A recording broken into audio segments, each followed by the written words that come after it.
Si vous trouvez que les routes, les hôpitaux et les écoles du Québec sont en décrépitude, vous n'êtes pas les seuls. Année après année, la facture pour les remettre en bon état augmente rapidement. Aujourd'hui au Québec, 40% des infrastructures publiques sont en mauvais état ou en très mauvais état. L'un des principaux secteurs affectés par cette dégradation est le réseau routier. Pour le remettre à neuf, ça coûterait 2,5 milliards de dollars au gouvernement du Québec.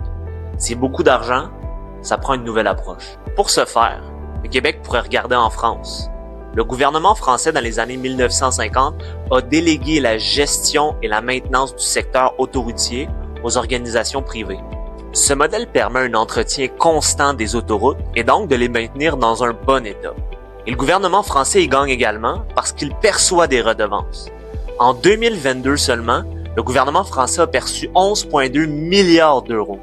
Ici même au Québec, on a des exemples de succès.